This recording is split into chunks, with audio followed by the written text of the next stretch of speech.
So let's talk about goals, and I'm going to really break it down a little bit for you, okay? Pain goals. So if we have a patient that we want to treat the pain, we need to have an objective goal related to that, okay, so that we can show whether or not we're making progress. So the goal has to be functional and objective. So example, patient will verbalize a decrease in low back pain from 7 out of 10 to 3 out of 10 in order to tolerate standing 10 minutes to wash the dishes. This was actually my poor grandma that had severe spinal stenosis, okay? Washing the dishes was one of the worst things for her. But if we can be successful and, may not actually change that standing time, but if we can improve quality of life and get that pain down while she does it, that's a huge, huge quality of life piece for those patients. Range of motion goals. So we sort of already had that example. Has to be objective. We want that objective goniometric range of motion in there, and it has to be tied to function. But as I had that example earlier, it needs to make sense, right? So I just don't want you, and that's one of the dangers in some of the electronic medical records is you get quick to clicking on things, and sometimes you click on something and it doesn't always really fit. So wanted to give you a couple cheat sheets here, okay? So the first one is shoulder range of motion that's needed for a lot of our typical activities that we're doing on a daily basis. So if you're going to write a goal and you've got somebody with shoulder range of motion deficits, here's a cheat sheet for you, okay? This next one is related to knee flexion that we need for specific things such as squatting, tying our shoes, climbing stairs, getting up, and then all of the specific range of motions that we need related to gait, okay? Strength goals. I usually tell people to avoid a generalized strengthening goal, okay? Something like we talked about earlier, the increased lower extremity strength from 3+ to 4. It's very general. All it really supports is that I need to give somebody a program for strength. Doesn't necessarily support that they need me. So it could be just a handful of visits to get them on a home exercise program. Instead, look at, can you tie some of those strength deficits to specific functional loss? So for example, patient will increase left hip abduction strength from 2 out of 5 to 4 out of 5 to prevent right pelvis drop during right swing phase. So we're correcting a Trendelenburg here, okay?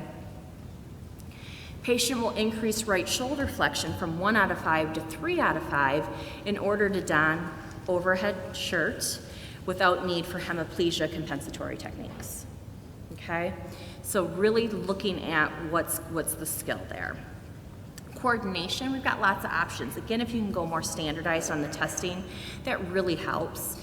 But you could do something, if you've got a patient that really is having trouble when they're reaching to grip things for self-feeding, or it could be hygiene grooming activity, and it's a coordination issue and they tend to overshoot.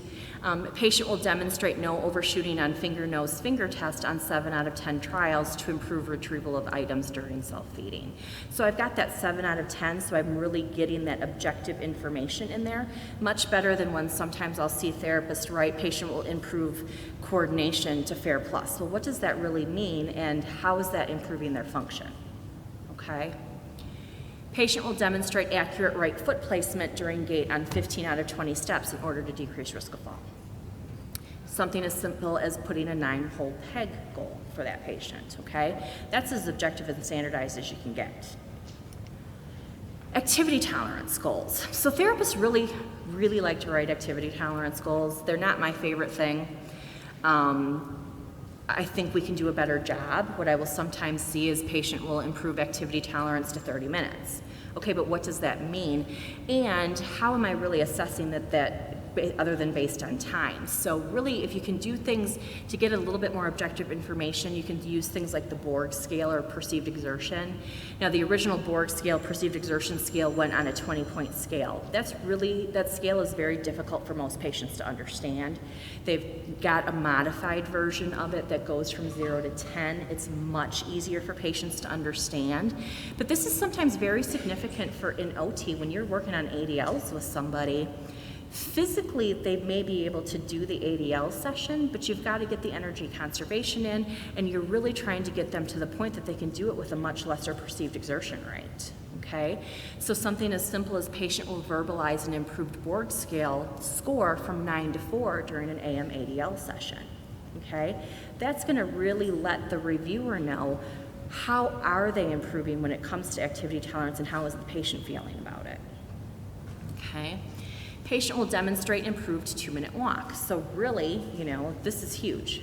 Definitely if you've got somebody that's got some cardiopulmonary deficits and you are working from a gait training perspective and they need to maybe get some better distance going to be able to go back to the community, use the 2-minute walk, use the 6-minute walk. It's gonna give a lot more information in a much more objective way to really support why you're seeing that person and get your vital signs in there. Okay, that's the skilled monitoring to know, was this safe?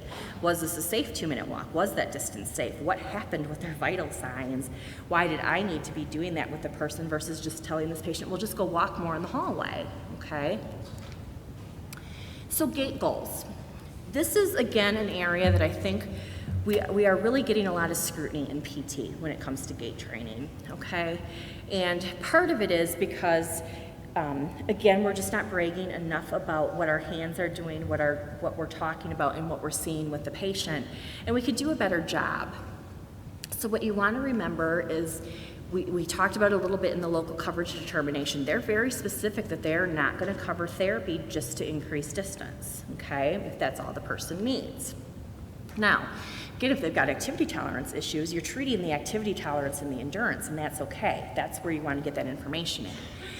For other gait patients, we really want to focus on what's the deviation, what's the pattern, what is it that needs your skill that's not just increasing distance, okay?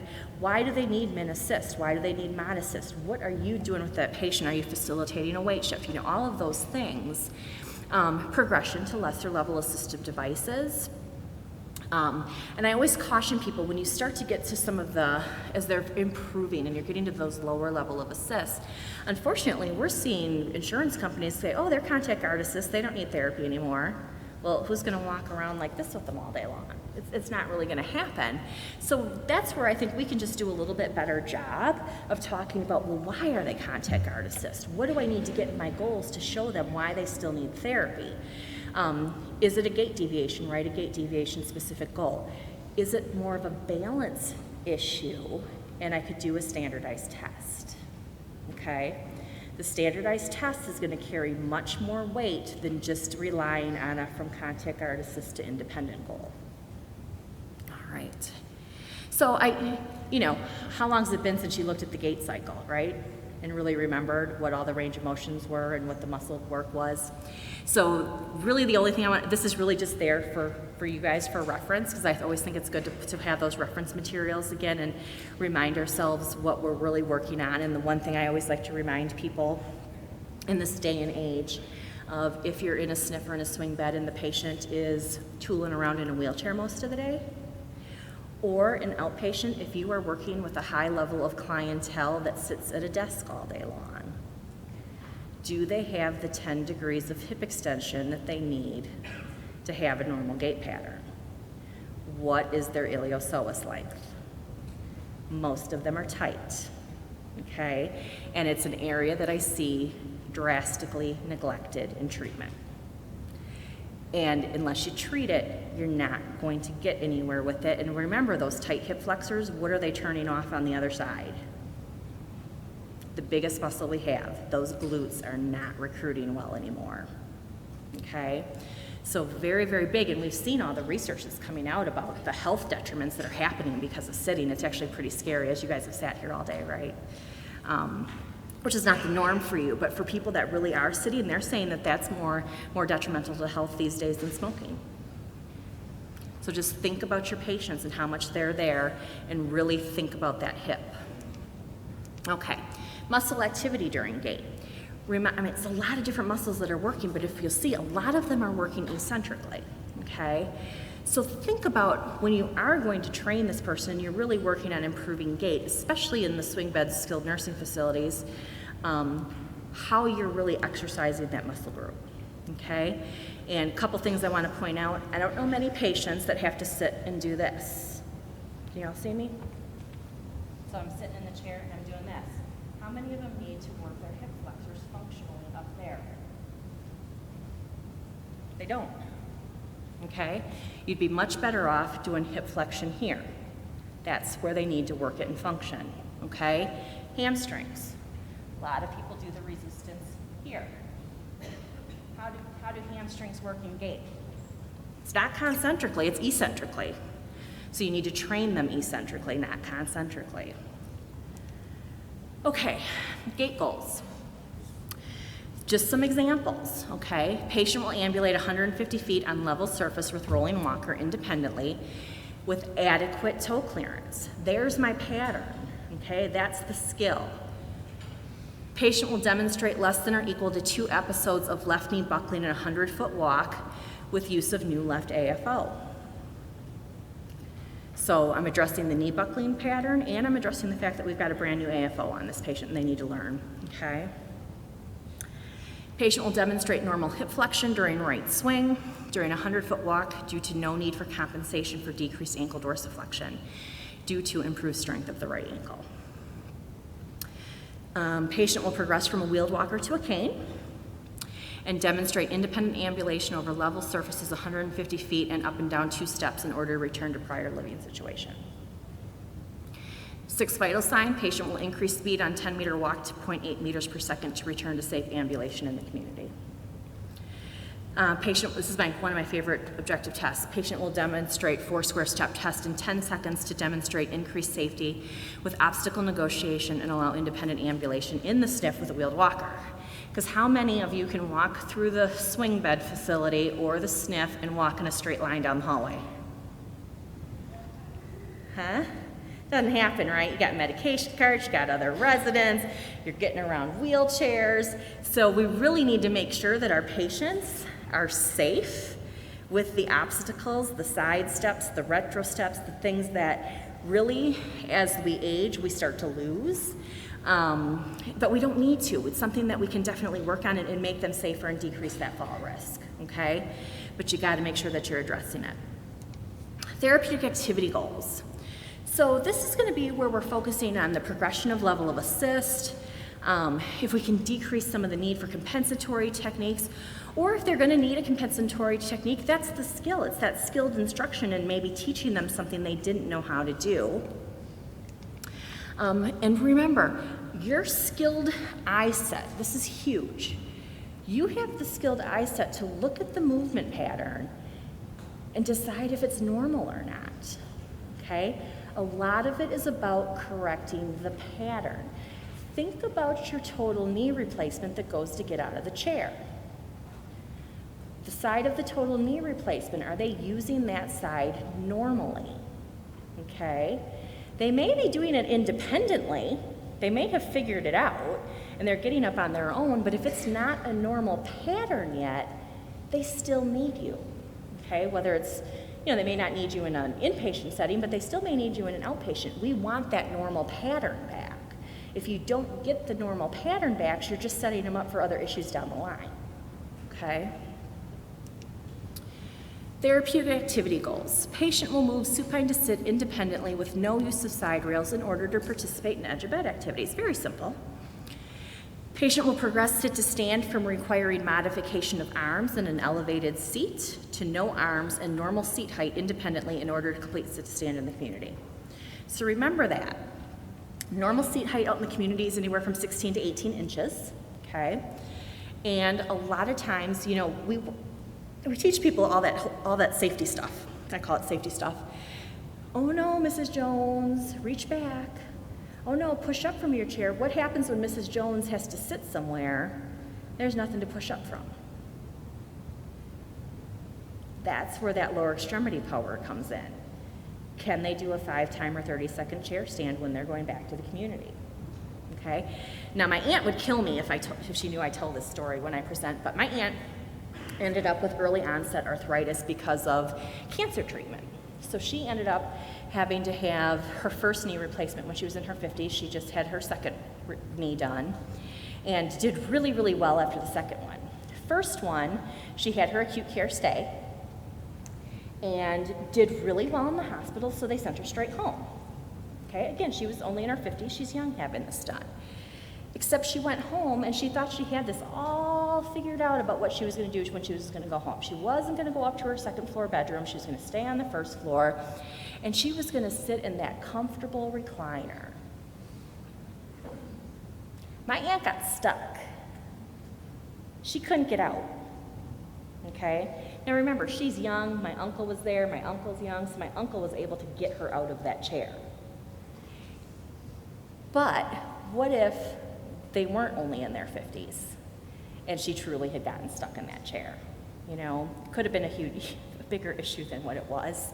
Except she cried. I mean, it was, you know, she was, of course, upset by it. My uncle built a platform and put it under the chair for a while. But she really wasn't ready for a true community sit-to-stand. Okay? All right, if you ever meet her, don't tell her that I tell that story about her. Patient will lift from knee height and carry a 10-pound bag in bilateral upper extremities up 3 steps and 50 feet on level surfaces in order to return to independent grocery shopping. Great outpatient goal, okay?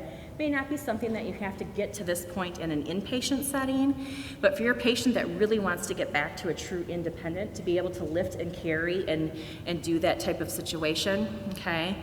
Patient will perform lifting from knee to above head 5 out of 5 times without loss of balance in order to hang clothes in the closet or on the drying line. So that could be, you know, this could be somebody with a shoulder issue, a back issue, just a functional decline issue, whatever it is that's going on. So balance goals. Extremely useful in justifying medical necessity for our higher level patients, okay? Remember I said your patients get into that contact guard assist level with gait. Balance is still an issue. The reviewers want to cut them off. Okay, but we know they're really not safe yet. So could we be getting a little bit more specific on what we're working on and really incorporate the balance and incorporate the standardized test? And it's also, these goals are just as useful on the complete opposite end of the spectrum on our extremely low-level patients, where just getting some sitting balance and some trunk control is what we really need to even get started, okay?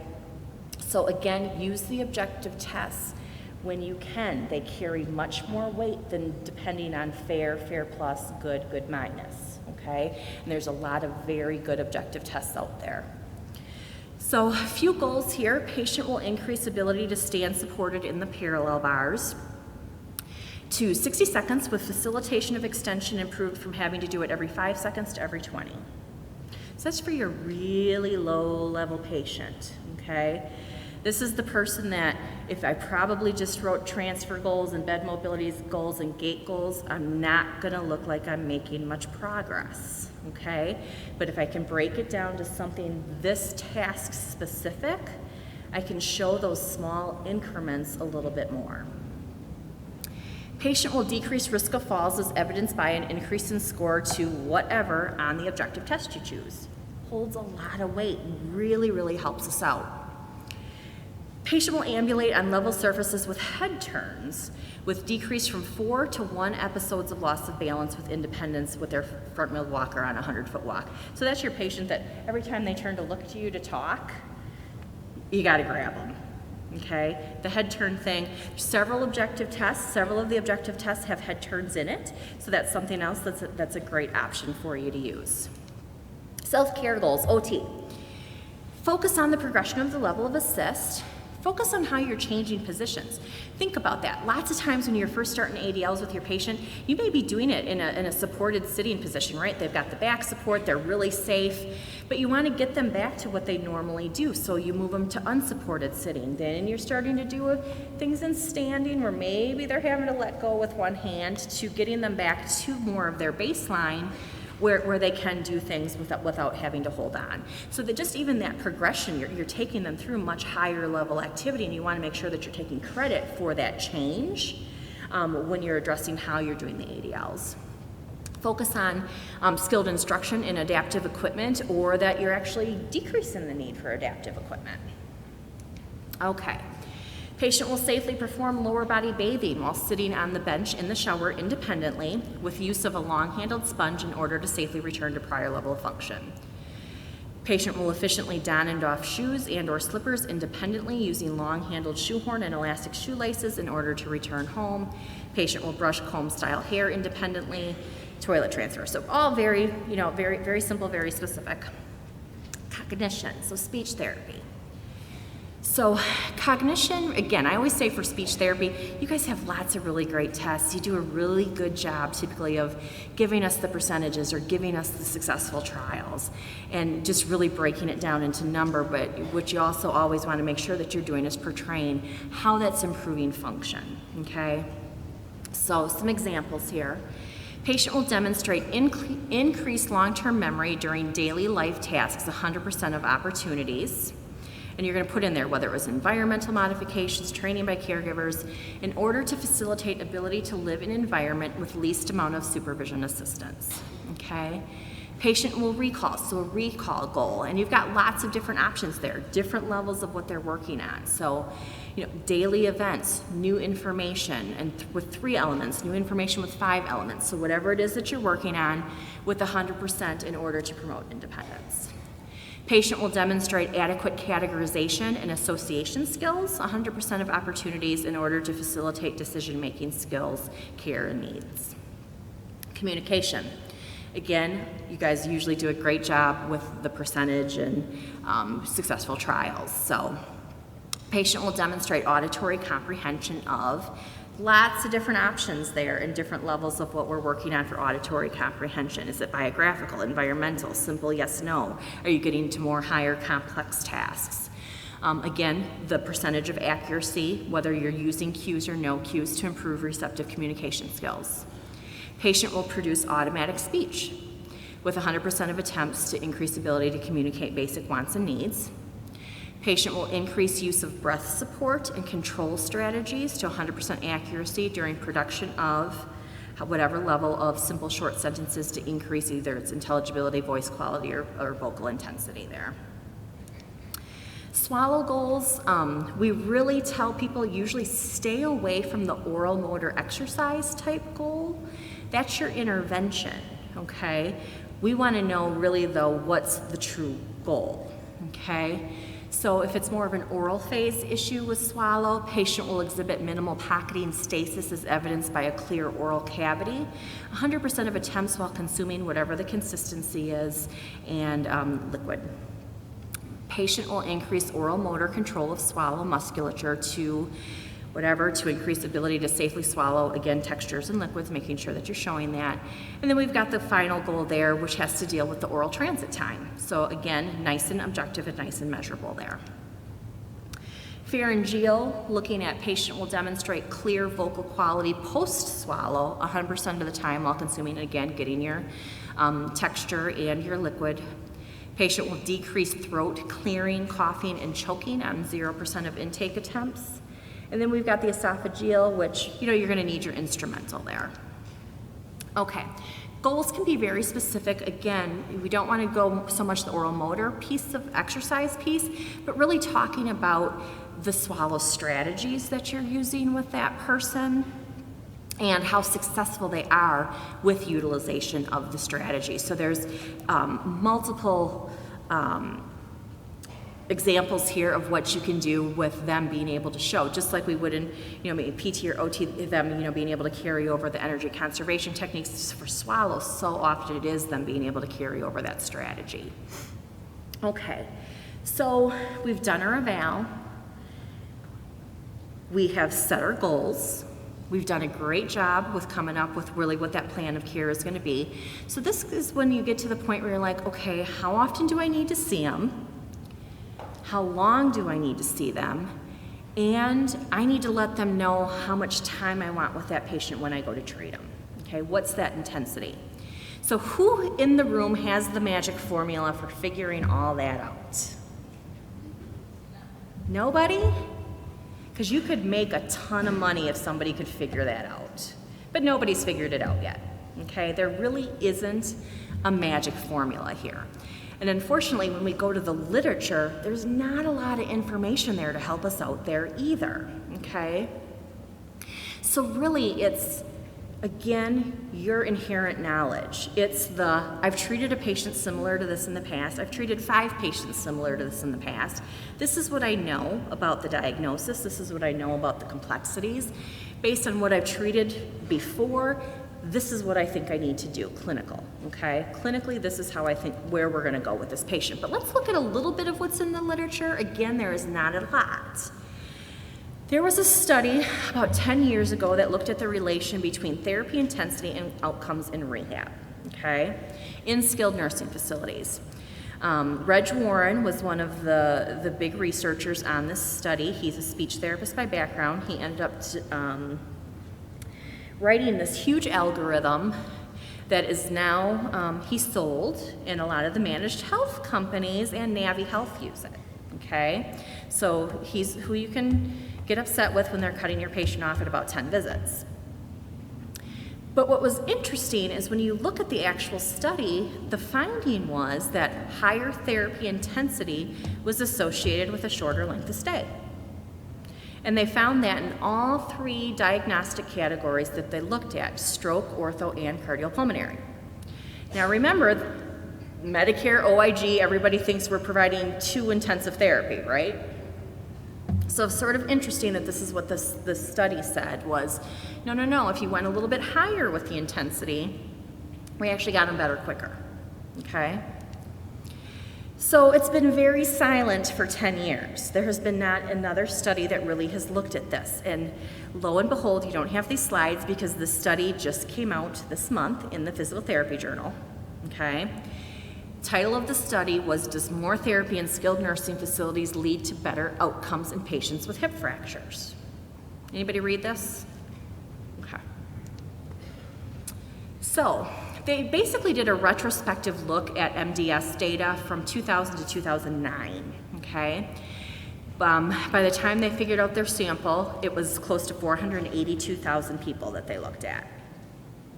The outcome measure that they were looking at was the likelihood of that patient to discharge back to the community within 100 days, okay? And they defined community as back to their home or back to an assisted living facility. When you sort of broke down the characteristics of these 482,000 people, the majority were white, the average age was 83. The average ADL score, which I believe they used FIM for that, was 18. 5% of them had a severe cognitive impairment. What they found was from 2000 to 2009, there was a moderate increase in the number of patients that actually required intensive care prior to the admission to the SNF. And between 2000 and 2009, when they really sort of broke down the demographics of the sample, the ADL score changed a little bit. BMI had increased for the patients, and the number of medications that the patients are taking had increased. But what they found was that the average number of total therapy minutes had increased by more than 50% between 2000 and 2009. So back in 2000, the hip fracture patients were getting on average about 379 minutes a week.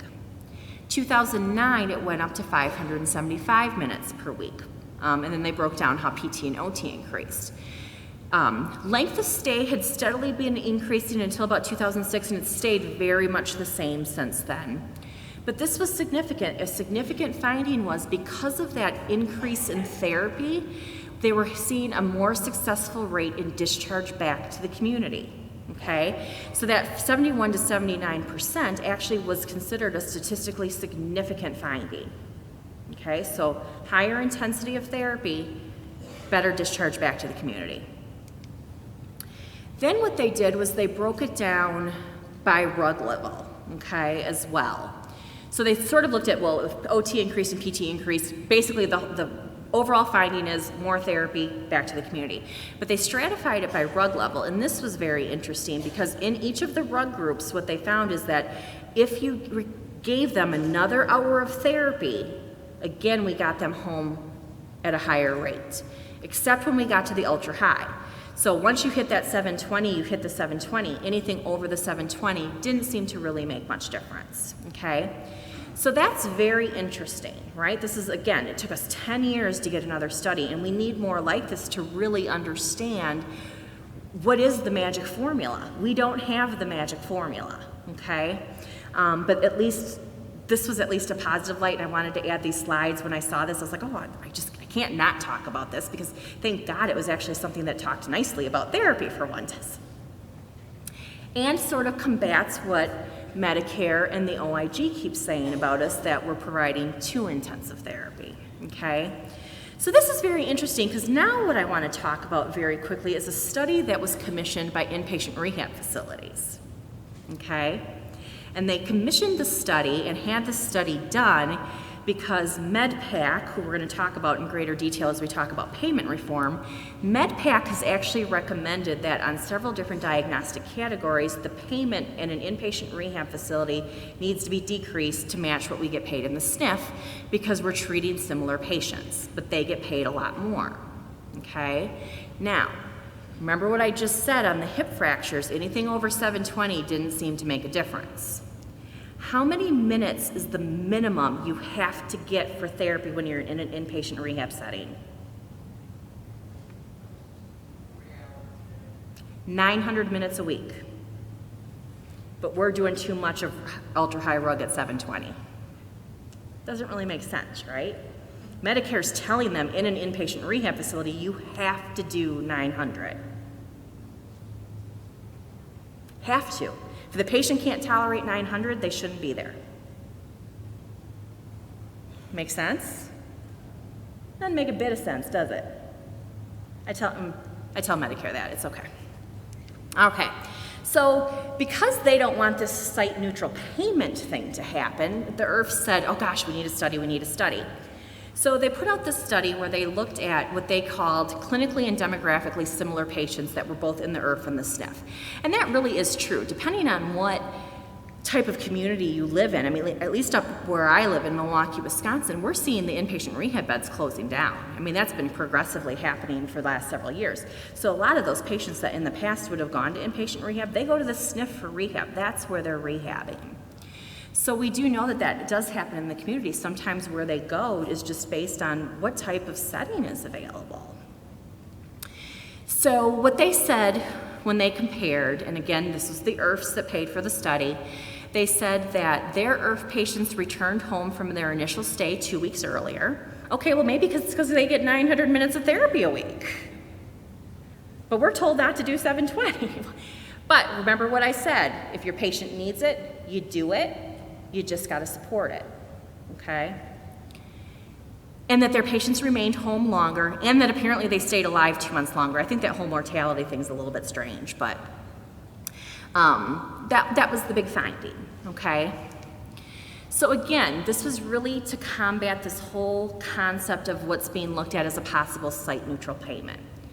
And so this was done by MedPAC, and what MedPAC has done is they've put 2 reports out on it. The first one was in June, and what they looked at was ortho-type diagnoses and stroke diagnoses. When they came back with the report that was a follow-up report in November, they said, you know what, we can't include the stroke patients in this potential site-neutral payment. There's just too much variability when it comes to those patients, okay? And that's true. All of us that have clinical knowledge, we know. I mean, there's such a wide variety of what you can see depending on where the infarct is, right? But they said, but we've looked at 17 additional conditions that we didn't look at the first time. And so now their mix was ortho patients, cardiac, pulmonary, and infections. And they felt like they could really go to a site-neutral payment on this, okay? The risk scores were similar. Our SNF patients tend to be older, and they tend to have more comorbidity, okay? But there was considerable overlap in where they were functionally at admission to both settings.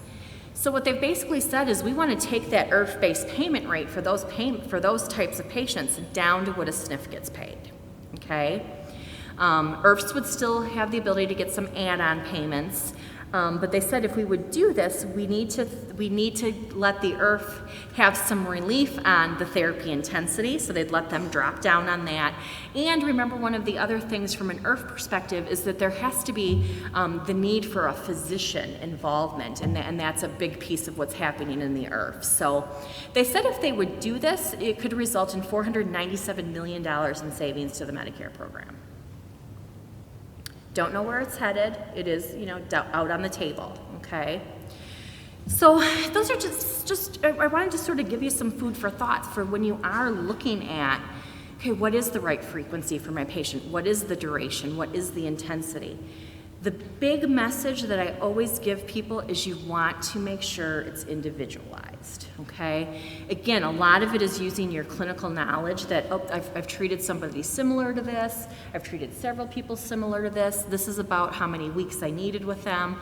What I never want to see when I go in and do an audit on a facility is I don't want to pick up all your plans of care for right now and see that everybody's on for 5 times a week for 100 days. That's not individualization. I want to see your clinical decision making in your chart.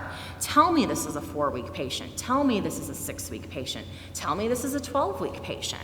But make sure we see the individualization and that frequency and duration that you're choosing is supported by the documentation.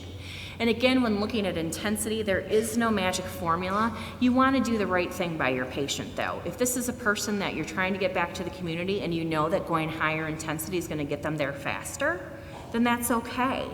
If this is somebody that you go, we've got some significant cardiopulmonary endurance issues, I'm going to have to maybe split my sessions up, some in the morning, some in the afternoon, and it's still going to be somewhat limited until this person starts to feel better, that's okay too. Just make sure that it makes sense when you read the documentation, okay? And again, it's just really about the individualization. Okay, so let's get to intervention. All we've talked about is getting the patient on board for therapy. That took all that time and having to consider all those things. It's a lot of work. That's why I said thank you at the very beginning of the presentation for all the work that you do. All right, so now we have to actually treat, all right? And remember, what was the common theme that we saw in all of the regulations, that when they're looking at treatment, it needs to be inherently complex, right? So it has to be something only you can do. This is where it really is all about you and the patient, okay? So when you learned to document in school, what did they teach you? SOAP notes, right? SOAP notes don't do us a bit of good when it comes to Medicare, all right? SOAP notes are all about talking about what the patient's doing. Leaves you out of the whole equation, and you're in a really important piece of the puzzle, okay? Remember, they want to see that the treatment was inherently complex and needed your level of sophistication to do it. If I only talk about what the patient did, again, you're not bragging about yourselves and you're not giving yourself credit. So I really wish that the schools would start to change what they're teaching, but they're still teaching SOAP notes. So what you want to think about is, yes, you want to get enough information in there, and this is not just your daily notes, this is also what has to be in your progress note at that 10th visit, okay? They really want that analysis of what the skilled intervention was, what are my continued deficits, and what do I still need to work on. But what I want you to really think about, you need enough information in there about what the patient did. Because again, I need to know if I come in tomorrow to pick up your patient, where we left off, right? So I need some information. But I also want you to think about what you did. And again, this is so natural to you that this is why you guys don't take credit for it, okay? Because it's just what you do every day. And you don't even think about the fact that it was fantastic. So what you want to think about when you go to write your note is, where were your hands? Okay? What did they do? What did your hands do and why did they do it? What did you say to the patient? What was the skilled instruction? What cue did you give? Why did you say it? What got you to the point that you wanted to tell them that? Okay? What did your unique eye see that somebody else would not see unless they're a therapist? Okay? And again, what was your reaction in the treatment? Did you have to modify something? Did you add something? Did you remove something? Did you have to downgrade something? That happens, and that's okay. That takes just as much skill as upgrading something. Sometimes it takes more skill to realize that, oops, I went a little bit too quick with that patient and I need to pull him back. It's okay. It's all right. Happens. Okay. So when you're thinking about that skilled section on your progress reports, on your daily notes, focus on, again, why you were there. Talk about things you progressed. Talk about things you downgraded. Talk about things you had to modify. Okay? Might be an exercise that sounds like a common exercise, but in order for this patient to be able to do it, you had to maybe modify what they were doing. Okay? Skill technique. Don't be afraid to use your skilled technique language, okay? I don't care if the nurse who's going to review it doesn't understand it. That's your skill level, okay? If they've got to ask the question, then it probably was really skilled, right? Because remember, typically not therapists who are reviewing us. Talk about your skilled technique: facilitation, inhibition, motor control, breakdown of function, task analysis. Education. I've gotten away from that word a little bit. I like to use skilled instruction a lot now. Again, analysis of what you saw, and that's where your wheels are turning constantly to know, okay, I started with this patient this way, but I'm going to change them to over here. What did you change? What made you take your hand down to that anterior pelvis to facilitate an anterior weight shift to get them to step forward and get a good single limb support on that side, okay? Clinical decision making, that you tied weight shifting for sit to stand transfers, okay? It wasn't that I had them sitting and doing maybe some reaching activity with cones, okay? The skill wasn't the reaching activity with cones. I was working on facilitating a weight shift so they could do a sit to stand better, so that maybe they can start to self-toilet, okay? Tying your shoulder mobilizations and range of motion to improved reaching overhead without pain because you just decreased their impingement. Okay, talking about why you changed repetitions and resistance levels. Okay, I caution people on verbal cues just a little bit.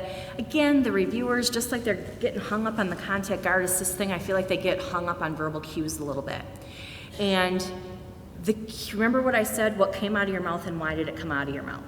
Okay, so yes, you gave them a cue, but the skill was in what you saw that made the cue come out. Okay, that was the skill. It was that assessment that made you realize you needed to tell them that. Okay. Make sure that, again, your treatment is tied to your goals. Don't have that whole PT-PTA thing that I described earlier. If there's not a goal for it, you can't treat it, okay? So if OT didn't write lower body ADL goals and the patient really needs it, you need to go back and say, hey, we need to get lower body ADL goals here. Don't start treating it till you've had the discussion. Make sure you've got the evaluation deficits to support it, okay? This biggest mistake I see is that the therapists like to say range of motion and strength are functional, but then they want to do a ton of therapeutic exercise. What did I say the definition of therapeutic exercise was? To improve strength, range of motion, or flexibility. Well, if you didn't give me an objective and measurable deficit, why are you doing it? Within functional limits, doesn't support the need for therapeutic exercise. If they have pain, make sure you write a goal for it and make sure in your notes that you're getting those pain ratings. Activity tolerance issues, make sure you're getting vital signs, make sure you're getting Borg scales. We talked about co-treat already. Okay, think about your patient that you've been working on so far this afternoon. Think about 3 typical interventions you would do with that patient. Write them down and try and use skilled language, and then we'll go through some ideas.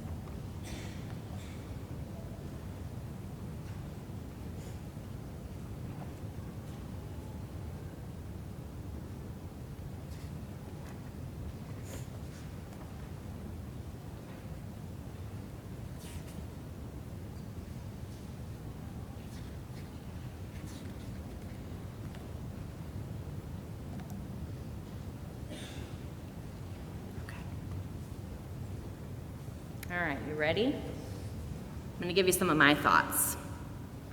And you can feel free, some of it's just really good language that you can feel free to copy into your notes at any time you'd like to. So again, gait training. Okay, we've talked a little bit about this when we talked about just evaluating gait and gait goals. Deviations, assist level progression, technique you use to correct the gait, facilitate the weight shift, visual biofeedback for basis support, step length, and height, okay? Progression of those surfaces. My patient that has to do uneven surfaces, obstacles, curbs, stairs, door thresholds. Oh my goodness, now they have to take a couple steps forward, a couple steps back, and move to the side. Standardized testing, okay? So the system that we use is the electronic system, and all my therapists love to pick this builder in their daily notes. Gait training to normalize pattern. I'm like, that's nice. What part of the pattern? Okay? Or they just want to free type in there, ambulated 50 feet with wheeled walker with min assist. Well, that's what the patient did, but why was I there? So instead, what I'd prefer to see is something like gait training to normalize pattern with focus on weight acceptance and right single limb stance. Ambulated 150 feet with min assist with rolling walker, 5 episodes of right knee buckling, required mod assist to maintain upright and prevent fall. Facilitation of weight shift over right lower extremity to increase weight acceptance and decrease knee flexion moment, and I called an orthotist on this patient. Gait training to normalize pattern with focus on right foot clearance and swing. Requires moderate manual cues to control right lower extremity and swing phase at high risk of falls due to inability to clear the foot. Skilled gait training with cane performing head turns in order to prepare for community ambulation with distractions. Demonstrated 3 losses of balance requiring min assist to recover, which was improved from the 5 the prior treatment session. Okay, therapeutic exercise. This is, I think, where therapists tend to have some of the hardest time here, okay? Because what we do have is some repetition that happens with therapeutic exercise. It's just the way that strengthening works, right? We're changing reps, we're changing resistance, but we're typically doing some of the same things. So you do want to talk about what the exercise was, the reason you're doing it, and why it's tied to the functional improvement you want. And they're really looking, do your reps and resistance level changes make sense, okay? So just remembering the strength training principles. But here what you're really looking for is substitutions, compensatory patterns the patient may show, things that you may have to change because of that reason. Example, the other day I happened to be in a clinic working with a therapist, and she was sitting to the side of her patient. I was sitting directly in front of this patient. He was kind of this stoic guy. You know, he was going to do anything that she asked him to do. And he was doing some reaching activities, and fine with the left arm, but every time he would go to do it with the right arm, he'd hike up and he'd grimace. And she wasn't seeing it, and I said, so I finally asked him, hey, is that hurting? And he goes, well, yeah, I got an old pin in this shoulder. I said, oh, okay. I said, you weren't going to tell her it hurt, were you? And he's like, no, absolutely, he's not going to. So she really needed that skilled eye to be looking. So I said to her, take the weight off his arm. Let's see what he does. So without the resistance, no pain, and could do reaching. So really, it was one of those times where the skilled assessment was we needed to downgrade what that patient was doing, and that was okay. And that's what we needed to document there, that the patient was having some pain and some reaching issues with the resistance level, and that we needed to pull that down. And that's absolutely okay. Like I said, a downgrade takes just as much skill as upgrading, okay? So writing something really generic like lower extremity progressive resistive exercises, or here's one of my absolute favorites, bike times 20 minutes. There's no skill there, okay? This doesn't tell me why, neither of these tell me why the therapist needed to be involved. Like to see individualized exercise programs, okay? Stay away from just the general, okay? This is an individualized exercise program for a patient that needs sideline hip abduction with manual resistance to the hip extensors during abduction to decrease the hip flexor substitution and increase hip abduction strength did 2 times 10. Tells me why the therapist was there. Individualized exercise program, active range of motion to the right shoulder, verbal and manual cueing during right shoulder flexion and abduction to correct a shoulder elevation and hiking substitution. Okay, you're looking for proper form and movement pattern. Demonstrates decreased frontal plane stability due to weak hip abductors, repeated sit to stand with TheraBand at mid-thigh to facilitate use of hip abductors, followed by repeated opposite leg stepping for functional single leg stance retraining. Fatigues after 20 seconds. Here's my hip flexors. Contract, relax, stretching to the one joint hip flexors, followed by bridging to improve hip extension, range of motion, and terminal stance. Okay, so can you see there we've got that balance of what the patient did, but also why I'm involved in what I did, okay. Therapeutic activity. This is that whole active on the part of the patient. So everything they're doing is ending in ing, okay? So patient performed sit to stand with min assist and verbal cues. Okay, that's what the patient did. I guess I did a few verbal cues there, but was that really skilled? Versus transfer training to increase functional task performance, sit to stand improved from moderate to minimal assist after instructed in stride stance with hip hinge to facilitate anterior weight shift during a sit to stand. Do we know why the therapist was there? We do, right? Patient rates low back pain 6 out of 10 with attempts at supine to sit. Instructed in body mechanics, including log rolling. Following instruction, performed supine to sit with min assist with low back pain decreased from 6 to 3. Okay, skilled instruction. Neuromuscular re-education. Again, I think we do a ton of this and we don't always take a lot of credit for it. Okay, this is your balance work, your coordination work. All of the reaching that you're doing with patients, the lifting, all of that, the balance work, any use of biofeedback, motor control, trunk work, correcting the faulty movement pattern. Okay, now some of these I pulled actually, they're really, really great phrases that I wanted therapists to have, and they were in the recent, about a couple months ago, the APTA's Neuro Journal. They had a really great case study in there that had some great language that I thought, oh my gosh, this is what we've been looking for in therapy. So it demonstrates lack of pelvic forward rotation, which is decreasing step length, and ability to achieve stability in single limb stance. This was an actual patient that I was mentoring a therapist with that we saw the one day, and she was just sort of getting him walking in the parallel bars, and I'm watching him, and his pelvis is hanging back here. So he would take a step forward and his pelvis is still hanging back here. So how do you expect him now to get a step with the other leg well? So I said, you gotta get on that pelvis and you gotta get him to come forward. So we did a bunch of PNF pelvic facilitation with this man. And then we did the movement retraining and standing, and his gait was beautiful afterward. Okay, but that was the skill, was the pelvic facilitation and the PNF that we did. So here, these are some of these phrases that I just took out of this neuro article that was phenomenal, that I wanted just therapists to have because I think it really helps to give you credit for what you're working on. So facilitating transition of center of gravity during sit to stand. Challenged ability to maintain balance with decreasing reliance on visual input. That's some of your balance work. Challenged balance with a narrowing base of support. Okay, so it's really talking about what you're doing. Challenged balance during single limb stance to increase stability during gait stairs or lower body dressing.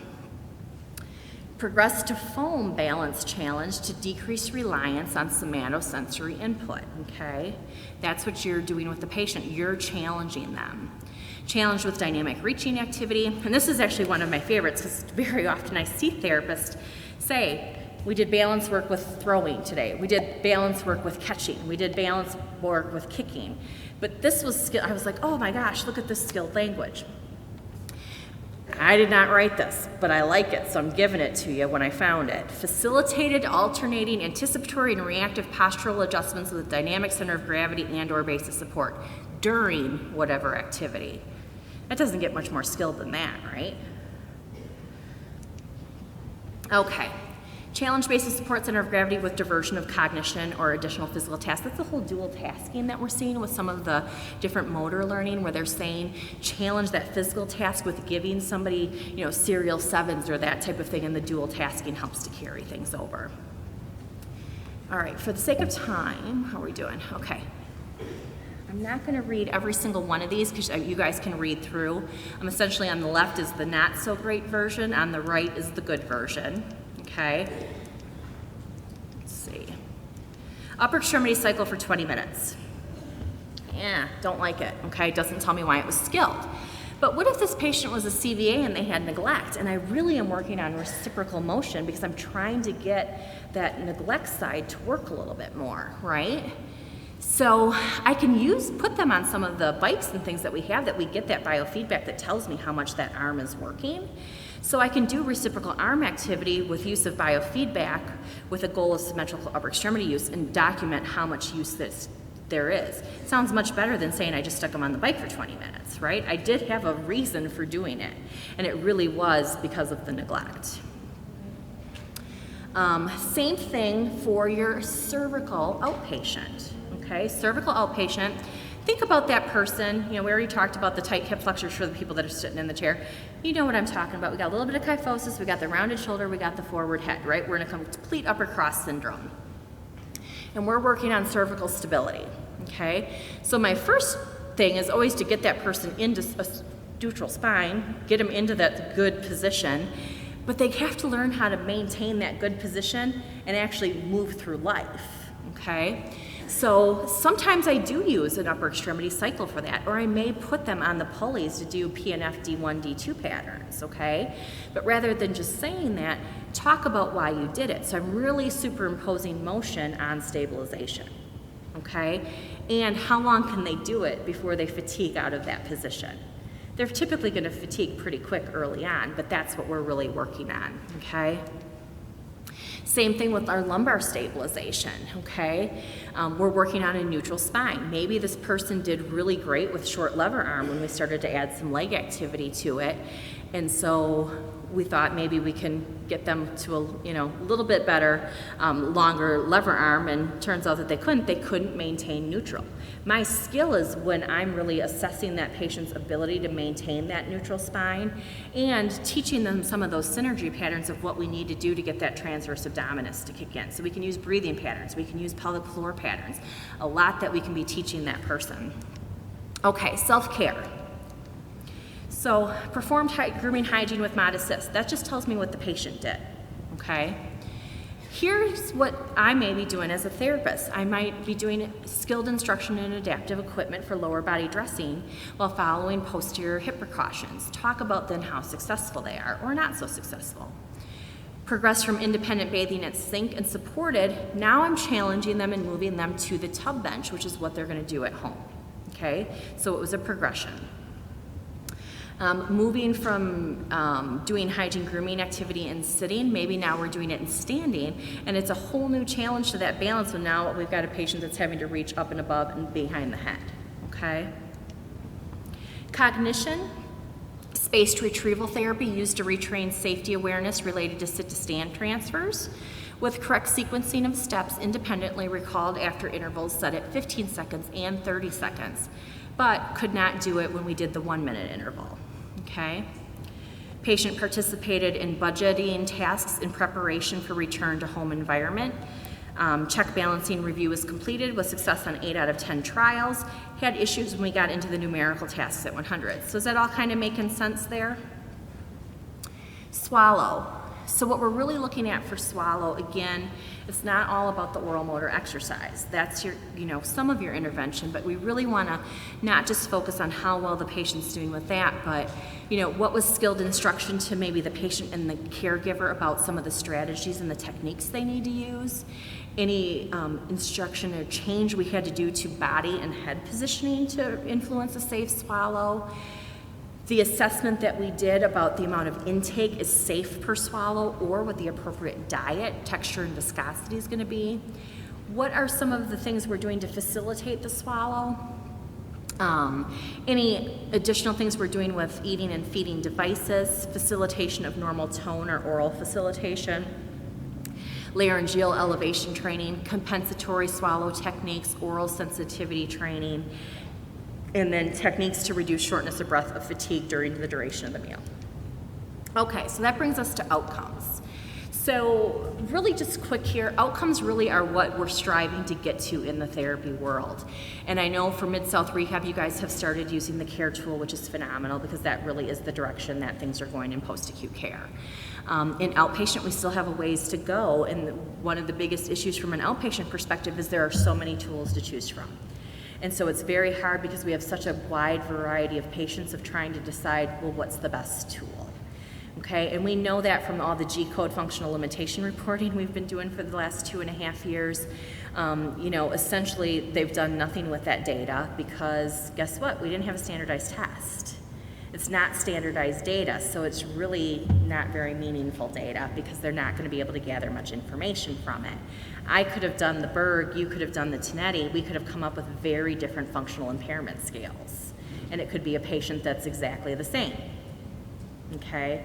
So we've got some issues with that data, and that's really the direction we're going, but we really need these outcomes so that we can get to deciding what is the magic formula, what is the right post-acute care setting, what is the right intensity, until we get to this point, and we'll really get into that as we start to shift here into payment reform. This is the direction of where they're trying to get. So the other key is you've done all of this work, what you need to make sure is that you're communicating it as a team. Okay, so when you're having your weekly rehab team meetings, that whoever's going back to the facility to maybe talk about what's going on in the MDS or what's going on with that patient that you've talked about, what the deficits are, what you need to work on, what your projected intensity is. Do you need to change that? Maybe Mr. Jones, when Mr. Jones came in, he was really sick, but now Mr. Jones is feeling better. And you know what? We need to bump him up intensity a little bit because Mr. Jones is trying to get home, and now that he's feeling better, we can do more. Or Mrs. Smith was pretty good when she came in, and now she's starting to plateau and we need to back off. But it's having those conversations to make sure that we are changing intensity what we need to, and we are coming up and deciding on appropriate discharge dates when we need to. And I usually recommend that in facilities that you have some type of a discharge checklist that you're going through so that you know you've hit the key areas. To again make sure that you're assessing whether or not it's going to be a safe discharge, okay? Have we assessed everything that Mrs. Smith is going to do and need to do when she goes home? Yes, she's going to get home health, but on the days when no one's there, have I done everything that I needed to do? Okay. Okay, so next couple scenarios here, I want you to be the reviewer. So I want you to look at this example. It's the same patient that PT and OT were seeing. And PT had a goal for patient will be independent with functional mobility, and OT had a goal for patient will be independent with functional mobility. If you were reviewing this, when would you say they should have discharged to this goal?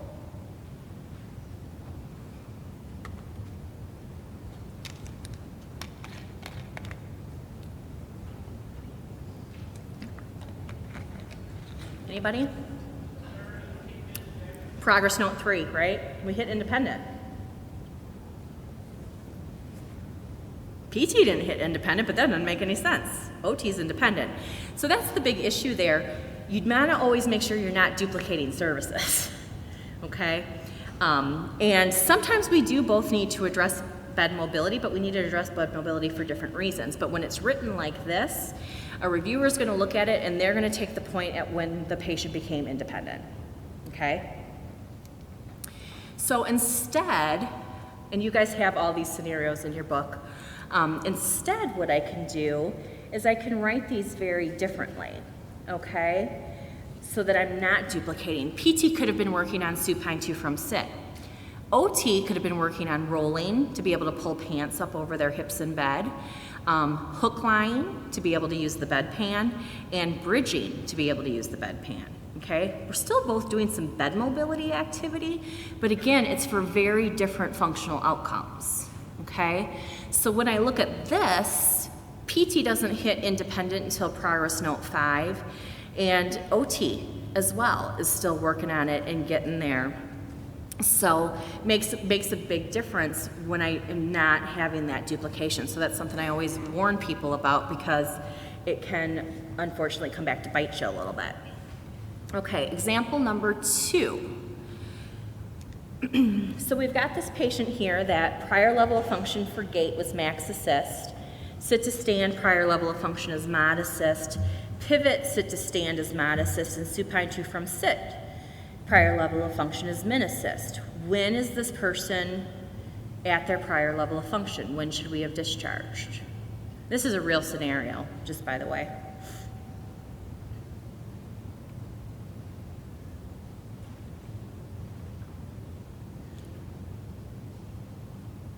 Anybody? So look at progress note 3 there. They actually exceed gait prior level of function, but they finally hit it with sit to stand, pivot, and supine to sit. So at progress note 3, I am at or beyond prior level of function on every single one of those skills. Now, unfortunately, what this therapist did was documented prior level of function incorrectly. Prior level of function on this patient was actually min assist for every single skill. So this is just an example of why documenting prior level of function correctly is so important, because the patient actually still needed more therapy. But when you went by how they documented prior level of function, we have an issue. Okay, next example. Patient's a hip replacement, okay, total hip, come into OT, they're gonna go home. Prior level of function was completely independent with all ADLs and IADLs. And again, this is a real life scenario. Goal 1, patient will perform toilet transfers with independence. Goal 2 was patient will perform upper body dressing with independence. Goal 3 was patient will perform hygiene grooming with independence. And goal 4 was they were going to verbalize their hip precautions. Okay, so knowing that in April, or if you don't know, you're going to know because we're going to talk about it, we are going to be in a bundled payment situation for joint replacements. Okay? First of all, from an OT perspective, do you like those goals for a total hip replacement?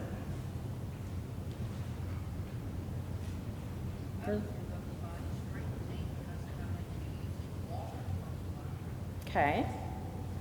What else is really missing from this goal list? Oh, it's in your book.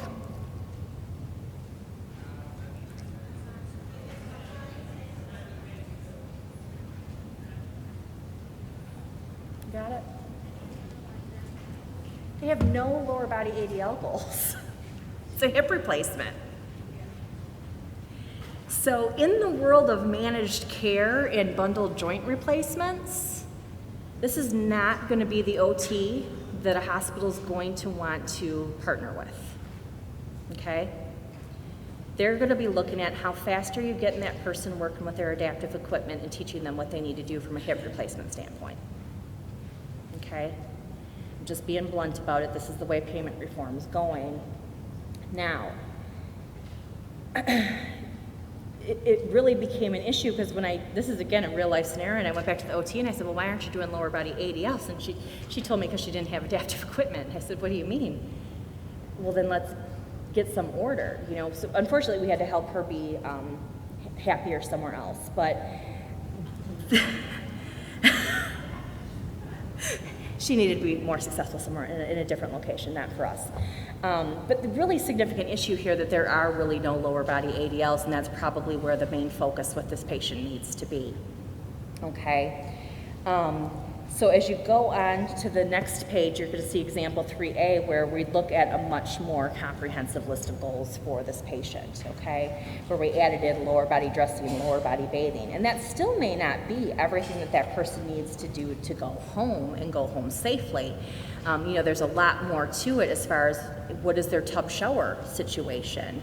You know, how much help are they going to have at home? Do they have to do some maybe, you know, limited IADLs when they go home? Are they going to have to do some light meal prep? Things like that, that yes, they may go home with home health or something, but home health is how many days a week is home health going to be there and what is the caregiver situation there? So it's really just something important to think about. So let's go to example 4. You guys got it?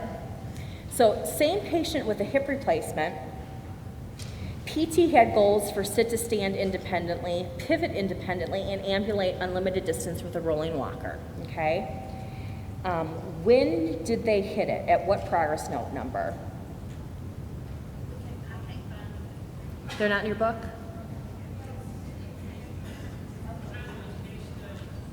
Okay.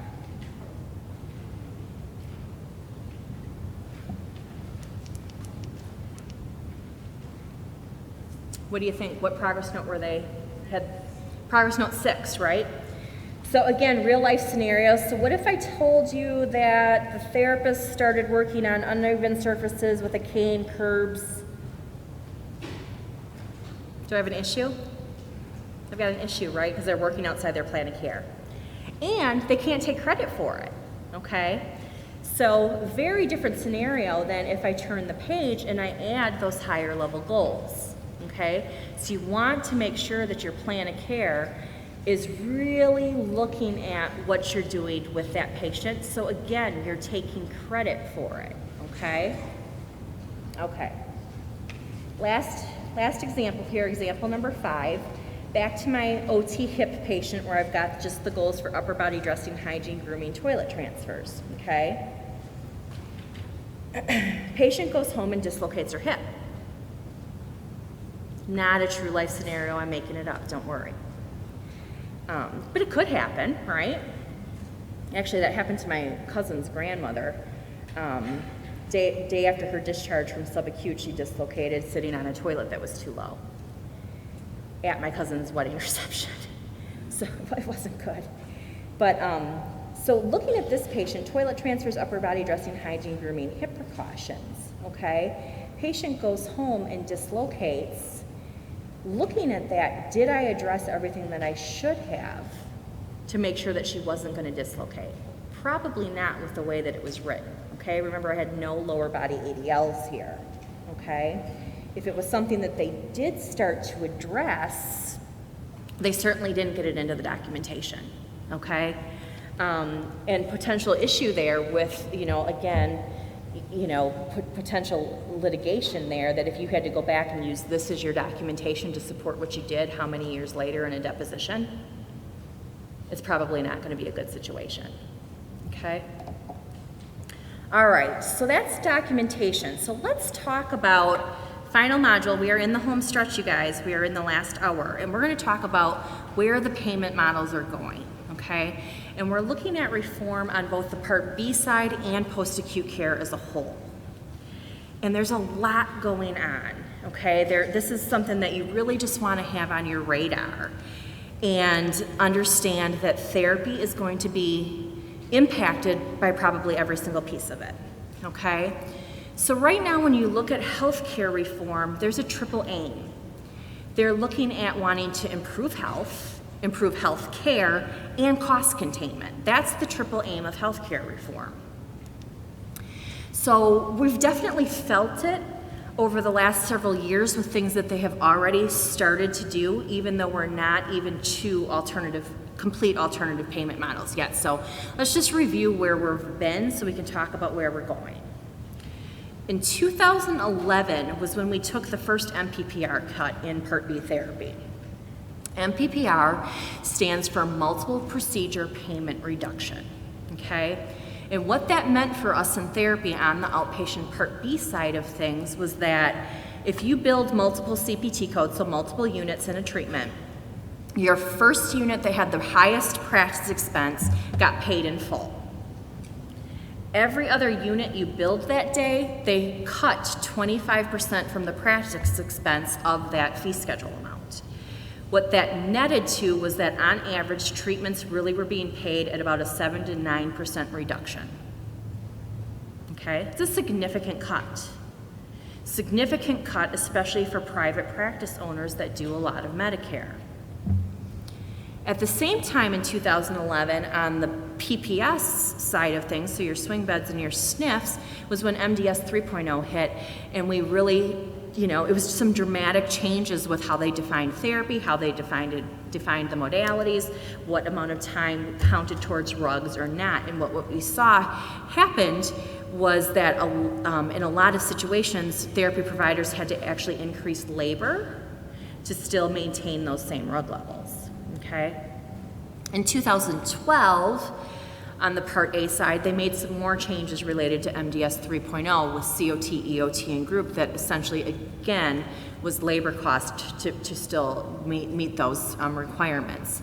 And this is when manual medical reviews started. So anybody that had hit $3,700 automatically went into a situation here where it wasn't actually, this was back in 2012 when they first started it, and we actually had to try and do this whole pre-authorization that was a disaster for several months. So it was just a disaster. People's claims got really hung up. There was a lot of administrative burden. In 2013, on the Part B side of things, they said, we're going to increase the MPPR cut. So what had been in 2011 as a 25% decrease on the practice expense went up to a 50% decrease on the practice expense. Now, what that really nets out to is about a 15% decrease in what you're making per visit per patient. Okay? 15% is significant. Most therapy companies are not running a margin that high, so to take a 15% cut is huge. A lot of private practice owners have said that these cuts will probably end up putting them out of business. Manual medical review was moved from that whole pre-authorization process to a process where the majority of the states were on a post-pay review, which means once your patient hit $3,700, yes, your claim paid, but then the RAC was going to ask for the documentation to review it to see if it really should have paid and whether or not they were going to ask for money back. There was a handful of states that were considered to be a prepay review. So what that meant is that you submitted your claims got stopped by the Medicare claim system, they asked for documentation, and then once they looked at your documentation, they would decide if you would be paid yes or no. So significant holdup to a revenue cycle for a provider, okay? 2013 is also when we had to start doing functional limitation reporting and G-codes. So it was just one more thing that, because you really weren't doing enough documentation, right? So you just wanted to do one more thing, right? All of you? Okay. So we've been doing that for several years now, and again, they've done nothing with the data. Okay, but remember what I said, it's not standardized. 2014, manual medical review was placed on hold. The reason was they put all RAC reviews on hold for a while, okay? For those of you that are in any states that have Humana, we saw a huge increase in the amount of reviews that Humana was doing on their Part A PPS patients. That kept us more busy than dealing with most of the Medicare stuff. In 2015, manual medical reviews started up again, okay? But what they're still reviewing is the backlog of claims from 2014, okay? No claims from 2015 have been touched yet. And remember, we don't know what the plan is because Medicare was supposed to tell us in July, and they still haven't told us what the plan is. We've seen that at the MAC level, so the Medicare Administrative Contractor has kicked up and started to do PPS reviews, so Part A reviews, okay? In certain jurisdictions, Palmetto has been really active, WPS has been active, and for those of you, again, that deal with a lot of Humana, the PPS reviews continued, and they started doing automatic denials on any line on your Part B claims that had a 59 modifier. So you've got to fight it and appeal. All right, so that's where we've been. It's been a little bit crazy. Let's talk about where we're going. So where we're going is moving to alternative payment models and moving from being paid for the quantity of what we provide to a payment model that looks at quality. Okay, and this is the actual slide that CMS has put out as to what their goals are for getting to these changes in payment models. Okay, they want by 2018 50% of payment to be under an alternative payment model, and 90% of the payments to be linked to quality and not based on the amount of services that we're providing. So how are we going to get there? Well, it really is a huge paradigm shift, okay? So historically, it's been very provider-centric, it's been very siloed. Each provider type has their own set of regulations, does their own thing, and again, it was very much incentivized on volume. The more you did, the more you got paid. With the reform, it's going to become more patient-centric. What they really want to see with these payment models is, again, that you're incentivized for having the outcomes. They want to see not these silos of providers, but they want to see continued care, coordinated care across the continuum. And they're looking for value. They want to get away from the incentivized volume and get to value and quality. So currently we have a few quality reporting programs, but they really aren't looking yet even at quality or outcomes, even though they're called a quality reporting program. Most of these current programs, you're paid for submitting the reports. So on the Part B side of things in outpatient therapy, if you're truly an outpatient clinic that bills under Part B, you have the ability to submit claims with PQRS data. So you're paid either a penalty or an incentive payment because you reported the data. It doesn't matter if the data was good or bad, you get the payment because you reported, okay? Or the penalty because you didn't report. So most of the current quality programs, again, are just because you submitted the information. It doesn't matter whether or not the information was showing a good outcome or a bad outcome, but that's where they really want to shift. and they want to get to more of what they're going to call pay for performance.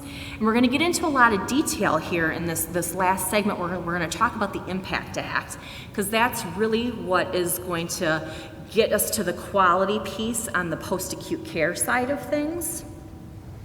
On the outpatient side of things, what they're moving to is a program called MIPS, okay?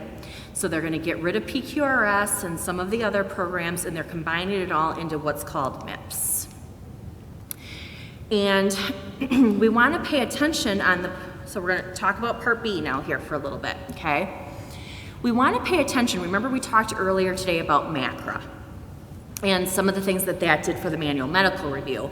But MACRA had a lot of information in it, and really, for the most part, this bill was considered a big win, because what this bill did was it permanently eliminated Medicare's SGR formula, or what, if you've ever heard them, they'll talk about every year that Congress was having to vote on the doc fix, okay? This was a big deal. Every year, for years, Congress has had to vote on this. If they didn't vote on it and do something every single year, essentially we would have been taking cuts to our fee schedule in the 20% range. And not just us in therapy, physicians, everybody. So this got a lot of attention, because you might think about it. All of the physician community was impacted by this. So the AMA, the Hospital Association, there was a lot of people that really have been pushing Congress to get this permanent doc fix so that they don't have to vote on it every year. Well, it finally happened with MACRA. MACRA finally said, we're not going to keep voting on this every year. We are fixing it with this bill, and it happened. Okay, so now we don't have to worry about that anymore. So this was considered a really significant win. Now, what's a little bit concerning for us in the therapy world is every year with the doc fix bill or the SGR, we would tie our therapy cap exception process to that bill. Because remember, that has to get voted on every year too, typically.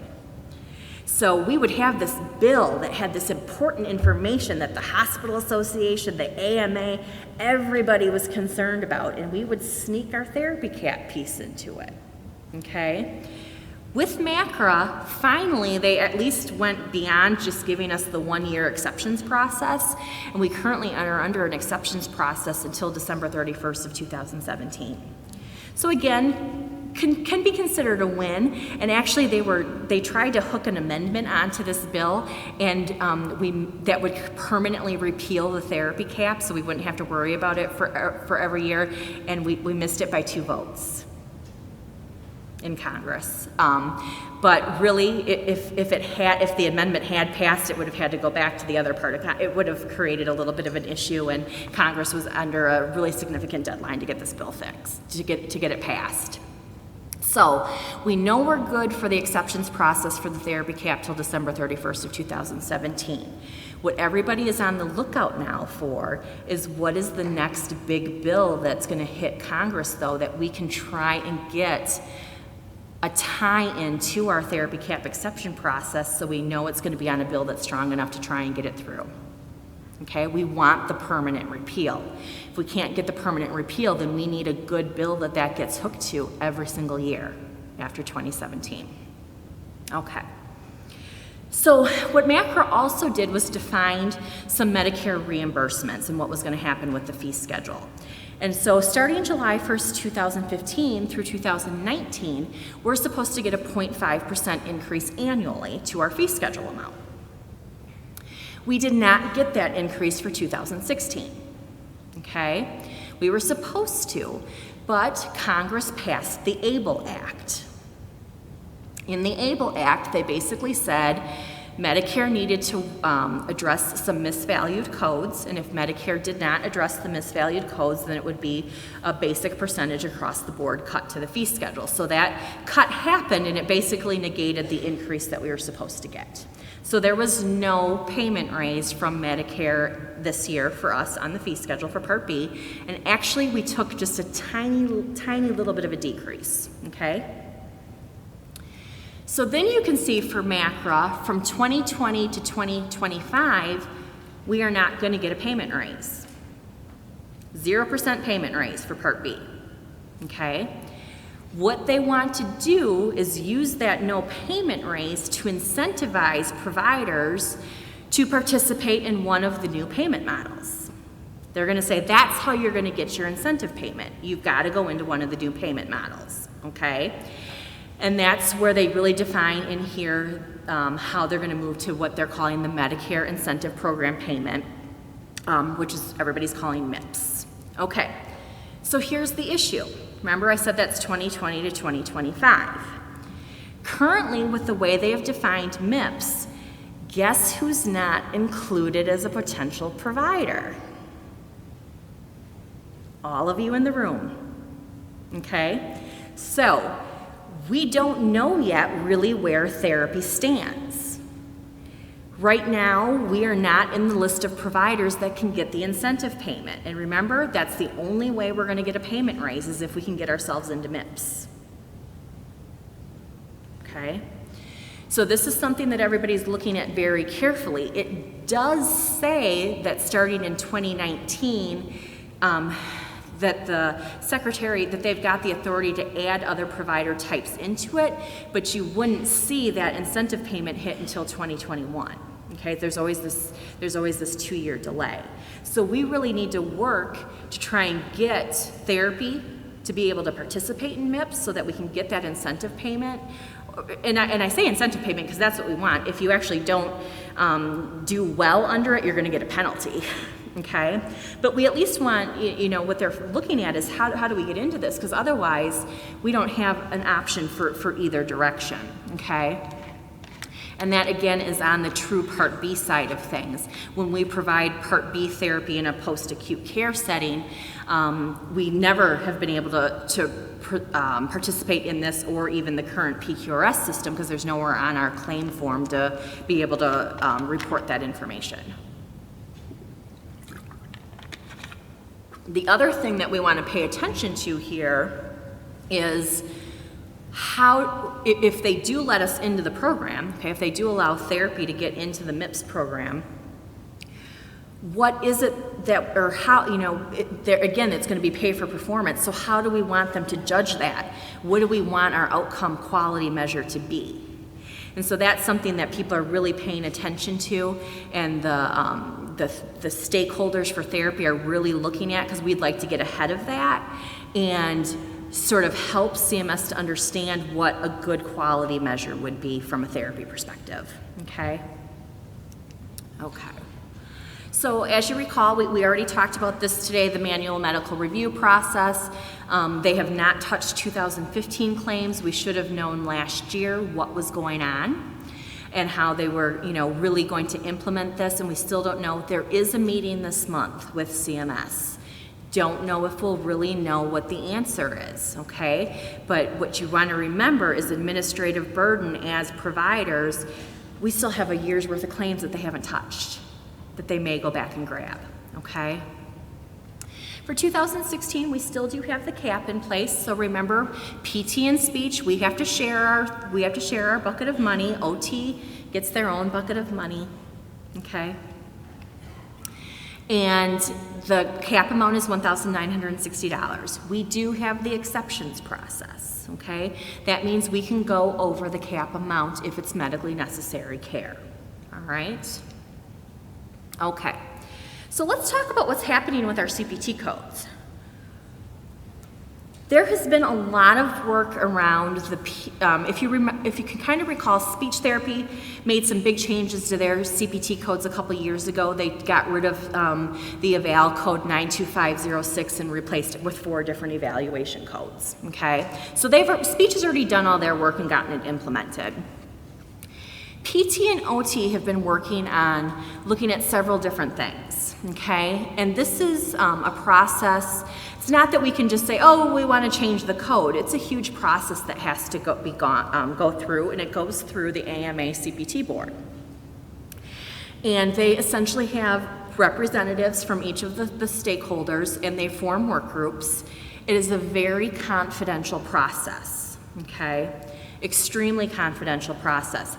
Even if you are to go to try, and they will let people attend the meetings, but you essentially have to sign away everything and give them your firstborn, because of the confidentiality statements that they make you fill out to be able to even sit in on the meeting, okay? And there's been some complaints really that have gone to the APTA and AOTA about, you know, these changes that are coming with CPT and how therapists are feeling that, you know, the APTA is not being transparent and AOTA is not being transparent. Well, it's not that they're not being transparent, it's that they're held to these confidentiality agreements, okay? So I always want to make sure that people understand that. It's not that they're not wanting to share the information with you. They can only start to share it when things get to a certain point. So they've had two different things that they're looking at for PT and OT. One, the first thing that they've been looking at, and that's gotten much farther, is our evaluation codes, okay? So they've had the work group looking at it. They're going to completely change our evaluation codes, okay? They did the pilot testing, they analyzed the data, they gave the interim report to the AMA CPT group in just a year ago. They actually presented it to the CPT editorial board, the evaluation codes. They approved them, they've passed them, and so then they sent them to what's called the RUC, or the Relative Value Committee. That's the group that now assigns the dollar amounts to the code. They're the group that's going to decide how much do we get paid for those codes, okay? That process is also done on the evaluation codes. Don't know what the dollar amount's going to be. Right now, those codes are sitting with CMS, and we're waiting to hear from CMS when will they have us implement these codes. Okay, so this is just a model of what has to happen in the RUC process. And those of you that are APTA members, AOTA members, you may have actually gotten a survey, okay, that's part of this process where they say, so for a therapy eval, let's talk about the work relative value unit. How much time does it take? What's the technical skill? How much effort? What's the judgment? Then they look at practice expense. When you do that, what's the use of your non-clinical personnel, your office space, your supplies? So they're assigning these relative value units, and they come up with the relative value unit, and then every year that gets multiplied by the conversion factor, so you figure out what you're going to get paid. So they do involve the community getting their input with it, and that's what we're really waiting on now for the eval code changes. So essentially what's happened is they've taken your PT eval and your OT eval. You're going to get rid of those codes, and they're going to now, you're going to have 3 PT eval codes and 3 OT eval codes, okay? And you're going to have to choose based on several different factors, whether it was a low complexity eval, moderate complexity eval, or severe complexity eval. Very different than what we're currently used to, right? So that makes me a little nervous because I get to usually teach it, and you know, I'm thinking, oh my gosh, how many clinicians do we have to teach a whole new way of coding for an evaluation? So really what they've done is that when they've redid these codes to give you 3 levels of an evaluation, they're mimicking what doctors do with their evaluation and management codes, or you'll hear them referred to as E&M codes.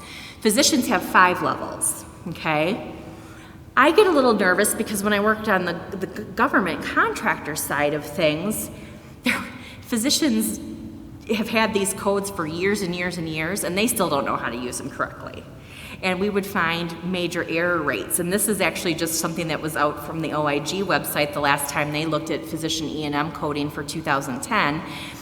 There was a 50% error rate. So it makes me a little nervous about having to, first of all, learn the new codes and be able to make sure that we're all using them correctly.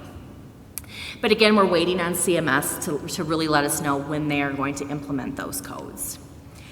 So the other thing that's been worked on is intervention codes, okay? So the same work group has been working on this whole list of intervention codes and trying to look at more of a, rather than it being per unit, time-based type of thing, really looking at more of an episodic payment type situation and looking at it more of like a compressed per visit and looking at complexity of the treatment. That has not gone well, okay? When they did the initial testing on it, there just wasn't the reliability there. And so they ended up, this was supposed to be on the same timeline as the evaluation codes. They ended up having to table this and go, where are we at with this? The reliability just wasn't there when they tested it with therapists. So not really sure where this is going. There's been a lot of talk. I was at an APTA meeting where we had to give our opinion on this, of what direction, because we do have a representative on the work group. There is a meeting of the AMA CPT board next week. Okay, so maybe we'll hear something, but I want to really explain to you why it's important and why they've been working on this. So you can see in here that I have this labeled that these are potentially misvalued codes. That is what Medicare is saying about our codes. They think that the current rate that we are being paid for these codes actually doesn't match up with what we're doing. So these codes have been in the final rule for the past couple of years as something that Medicare wants to look at and revalue. We've been able to hold them off on touching our fee schedule amount on these codes by saying, oh, no, the AMA CPT work group is working on this. Okay? So a little concerning that if they aren't successful with the AMA CPT work group of getting something done here, that Medicare might just say, you know what, you've taken too long, we're gonna revalue these anyway. Okay? So that's the Part B good news for healthcare reform, wasn't that? Yeah, okay. Part A, let's talk about what's going on the Part A side of things. First of all, why the attention to post-acute care? Remember, we talked about that huge jump in Medicare enrollment. What we also know is that a lot of our patients have chronic conditions, okay? And what we know is that the older the beneficiary, more likely they are to have multiple chronic conditions. And that what we see is that Medicare spending is concentrated among those beneficiaries that have multiple chronic conditions. So 14% of the Medicare beneficiaries have 6 or more chronic conditions. That accounts for 46% of the spending. Okay? And as we talked about before, 42% of Medicare beneficiaries after a hospital stay used post-acute care. In 2012, 20% were in SNF, 17% were in home health, 4% in IRF, and then that small 1% in long-term acute care, okay? We already talked about that post-acute care usage and spending and where it's at, $59 billion in 2013, and just shy of $59 billion in 2014. Okay, so that's really what they're looking at here, is what's going on with post-acute care and the amount of spending in post-acute care. And again, are the beneficiaries going to the right setting at the right time, or is some of it just because that's what's available in their community? So they're really trying to decide, how do we get from acute care to discharge and look at functional status of the patient, the medical needs of the patient, and really figure out what is that formula for determining what is the right post-acute care setting. So again, MedPAC put out that report that they basically have said, okay, you know what, skilled nursing facilities, you're being incentivized based on therapy volume, okay? The more therapy, the higher your payment. MedPAC, Urban Institute do not like that current payment model, and their other concern is that people with non-therapy ancillary needs, they feel like the payment's too low. And so they really want to get to the point where they're saying payment models have to change to look more at the patient characteristic. As part of looking at this, and you know, they keep telling this message to CMS, CMS last year convened a technical expert panel and said, we need advice from you, the technical expert panel, to really look at these alternative payment models for therapy. We really want to switch to one that's more on characteristics. And what the technical panelists really said was, okay, basically the message we keep hearing from you, CMS and OIG, is you keep telling us that we're overutilizing therapy, but what you can't produce is the fact that we're not coming up with good outcomes. No one can actually produce what the outcomes are. To know, are we doing a good job? Are we not doing a good job? Is it overutilized? Is it underutilized? They don't really know, okay? So what MedPAC put in their report about a year ago, and this year's report will be coming out again in March, is yes, we want to go to a system that looks at characteristics. But what CMS needs to get to the point of doing is having a common patient assessment across post-acute care so that we can start to compare cost and outcomes, okay? And that's really where the IMPACT Act is going to come into play. And they said, we need time. We need time to do all this data, gather it, analyze it, and come up with a new payment system. They think that that could happen in 2023. So it's a ways off, but we want to talk about the steps that are being taken to get there. So in October of 2014, the IMPACT Act was signed. This is a big deal and really is going to drive payment reform on the post-acute care Medicare A side, okay? Because what this is, there's lots of requirements in this act, one of which is MedPAC, who keeps saying we need to have the payment reform. They want MedPAC to evaluate the feasibility of a unified payment system for post-acute care, and they actually have to have their report to everybody this June, okay? So it's right around the corner. At the same time, they want Medicare to be collecting the common patient assessment data starting in 2018, collect it for 2 years, put a report together, and talk about their idea for a unified post-acute care setting. And the IMPACT Act is talking about and requiring, not talking about, they're requiring that there's going to have to be standardized patient assessment data that's being reported by all post-acute care providers related to assessment and quality care, outcomes, discharge planning, interoperability, and care coordination.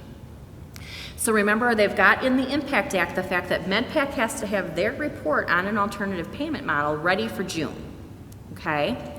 So this is really a fast thing, and they're working on it. So in September, they held their meeting, MedPAC did, and said, okay, what we have right now in post-acute care is 4 separate payment models.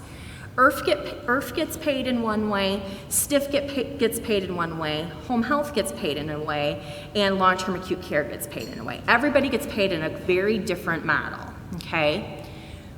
There isn't any really evidence to say in which of those 4 settings is the best care provided. There's considerable overlap in the patients that go to those settings. The current systems really for all of those settings, especially home health and SNF, incentivize volume. And they see a really wide variation in post-acute care use and costs. And really, the big deal is every single one of those 4 settings is using a completely different patient assessment tool. So we're all talking a very different language, okay? So they listed their concerns and they said, this is going to be our approach. There was data that was looked at back in, I think it was 2013. And we're going to use that data and we're going to try and apply the model that we want to use for this unified system and see what it looks like based on that old data. Really estimate the impacts by comparing actual to predicted cost. And so then they came back in November and said, we're working on doing all of that data. But what we have realized is that in order to make this work, we're going to have to look at some other additional policies, okay? One of which would be a value-based purchasing to reward high quality and episode efficiency, a measure of resource use over a defined period of time, and looking at some readmission and transfer policies.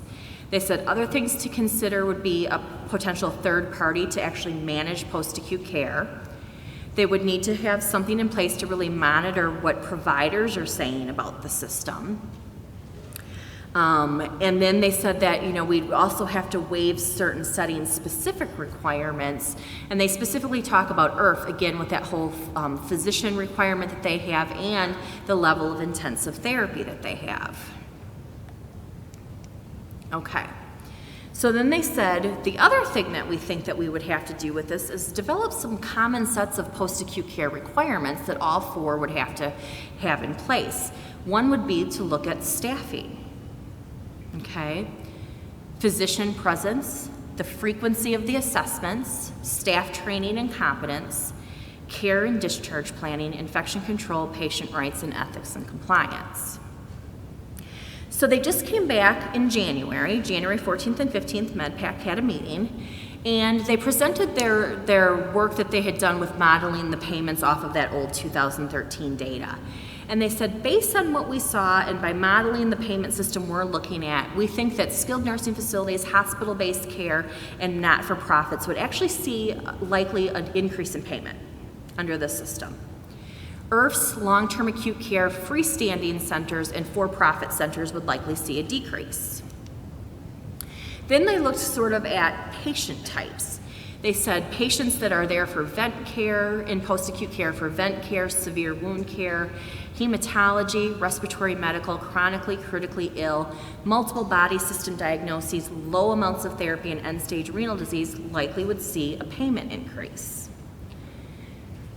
Patients that are there for neurology, medical, so not your stroke patients, ortho, the least frail, high therapy, and community admissions would likely see a decrease in payment.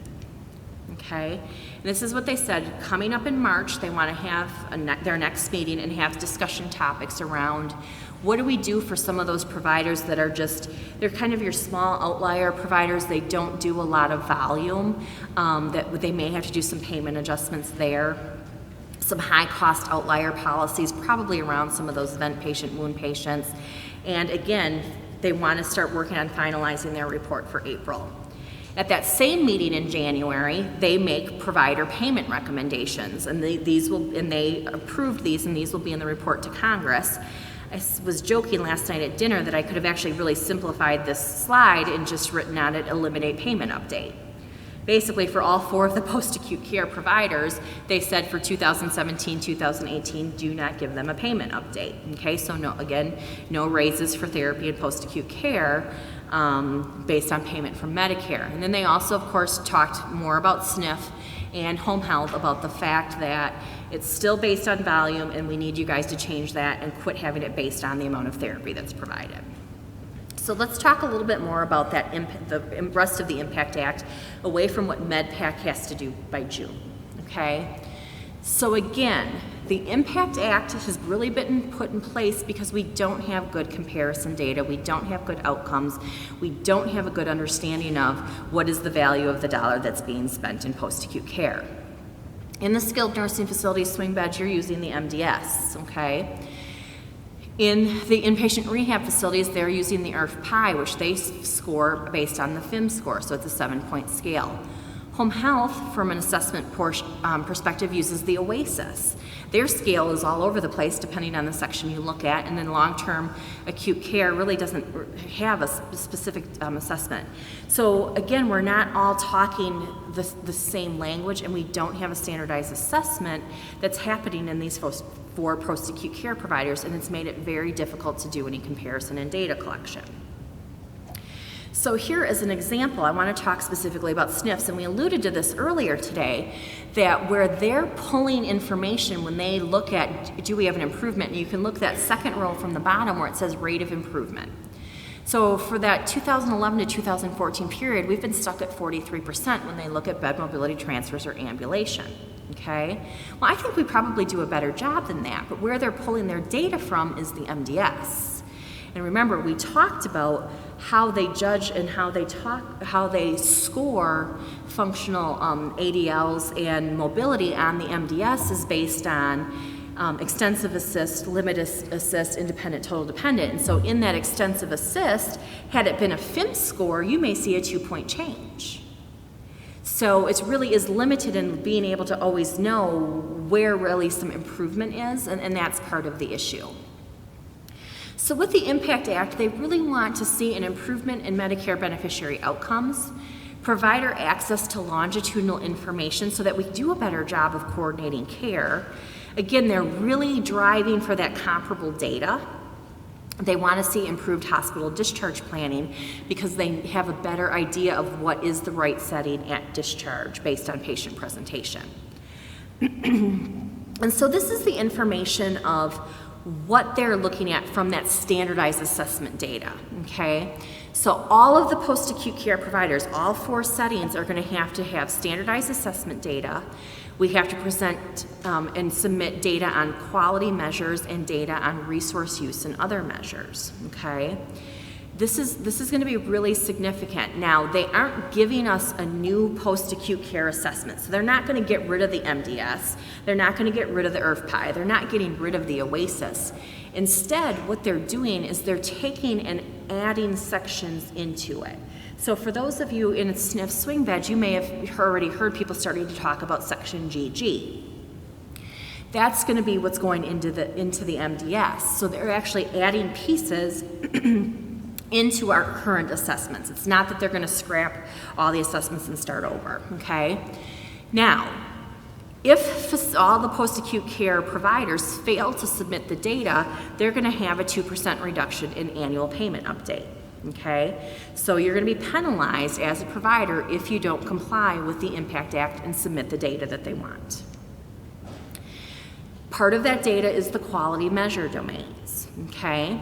Each provider is going to have to report functional status, cognitive function, changes in function, and changes in cognitive function, skin integrity and changes in skin integrity, medication reconciliation, incidence of major falls, and communicating the existence of and providing for the transfer of health information.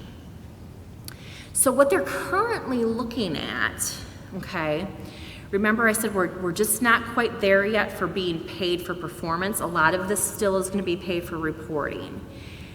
From the functional cognitive standpoint for the domain, they're going to look at the percentage of patients that have the assessment done. So just because you completed it, you'll get credit when you do it at admission and at discharge, okay? Doesn't matter if it actually improved or not. You're just right now, it's going to be on whether or not the assessment was done or not.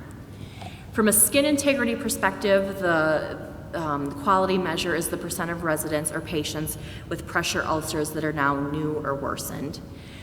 Incidence of falls will be the percent of residents experiencing one or more falls with major injury. Then they're going to look at readmission rates. And now resource use and other measures. This one actually, this quality measure is in a comment period. It was a very short comment period, so I know that they just extended it. They're getting comment from the provider community on this, but essentially what they're gonna have the providers report, what they're saying so far is the total estimated Medicare spending per beneficiary, the discharge to community rate, and measures to reflect all condition risk adjusted, potentially readmissions.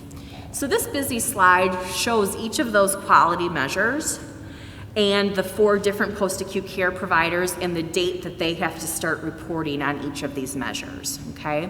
As you can see, for those of you guys that are working in skilled nursing facility swing beds, a lot of these measures we have to start reporting this coming October, okay?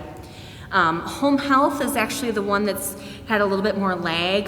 They actually haven't even had much communication yet or education coming out from CMS related to home health, but you can see they don't have to start doing some of the reporting until 2017 and 2019. So we're seeing more coming out really from the SNF side of things and keeping an eye on that. This is a very busy slide that CMS actually put out that shows all the timeline requirements of the impact on skilled nursing facilities. So I just put this in there so that you can realize that this is, this act really, the Impact Act really has a lot of meat to it and a lot of requirements that we have to meet, and there's just a lot going on, and really it's happening in a relatively fast fashion, which has really had some providers and provider communities you know, a little bit kind of freaking out because it is happening so quick. So again, the standardized patient assessment data, this is going to be where again, it's not going to be a change in the actual instrument, they're just going to be putting information into it. And here's the example of what's going into it for IRF and the MDS, so SNF, and then long-term acute care. But what's really been interesting to me here is I just thought it would be very uniform across the board of all the post-acute care providers. But you can look here, like upper body dressing and lower body dressing. So far, IRF is going to be the only ones reporting on that. I really thought that it would be exactly the same, and that's not what we're seeing. So standardized data in section GG for therapy for SNFs in the MDS will be reporting on eating, oral hygiene, toileting hygiene, sit to line, line to sit, sit to stand, pivot transfers, toilet transfers, walking 50 feet with 2 turns, walking 150 feet, wheelchair mobility. But look at, they didn't do stairs or curbs for us. So it's just sort of interesting. Again, I thought that this would be a little bit more standardized with everybody, but it's not. And this is actually the screenshot of what's going to be in the MDS. So it is being called Section GG. And what I want you to see on this scale is that it's different than the way that they've been reporting. So those of you that are doing the CARE tool and are certified in the CARE tool, look at what we have here. We have the CARE tool. Okay, so it's the CARE tool that's going to be utilized to get this information into Section GG. So you guys over at MidSouth, you're already ahead of the game because you're all have been using this. And this is something that most providers are really working on and trying to get ready for, okay? So there it is again, and all those pieces of the CARE tool that are going to be reported in Section GG. Okay, what we don't know anything about yet is what's happening with cognition. All right, we don't know, is it going to be NOMS, is it going to be BIMS? We know long-term acute care is talking about using the CAM, but they really haven't given us much information, and we have to report on cognitive function and change in cognitive function, but we don't know what's happening with that yet. Okay. So that's really where the Impact Act is. So what you can see is they're going to be gathering data. Finally, what's going to happen with the Impact Act is we've got all 4 post-acute care provider types going to be reporting on very similar data, and they're going to be reporting using the same language. So guess what? We can finally start to collect data and do some comparisons, okay? Let's talk a little bit about bundled payment. So there's been a bundled payment demonstration project in place for a couple years. This was the first bundled payment. Now this is again, it's a demonstration project, so providers could choose to be a part of it to help CMS test it, okay? And there's 2 different models that involve post-acute care. One includes acute care and the post-acute care episode. The other model, Model 3, was truly just the post-acute care episode. But essentially what happens is it's based on the DRG from the hospital, so the diagnosis that the patient was in the hospital for, and which ones that the post-acute care provider chose to be, or the convener for the bundle chose to be a part of. But you're basically given a target price for that post-acute care episode, whether it was the 30, 60, or 90, depending on the demo, and you're judged retrospectively on, did you hit the target price, were you above the target price, or were you below the target price?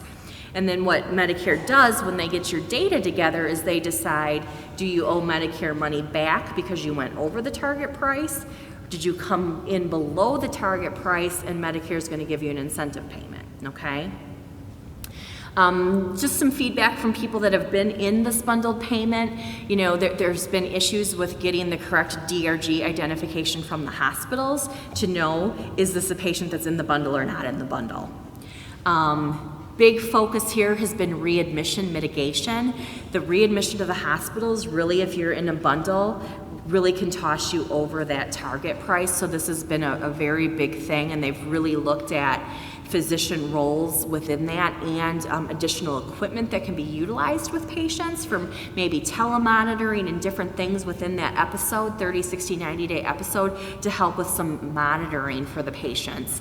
The importance of clinical pathways, the fact that discharge planning starts happening day 1 with these patients.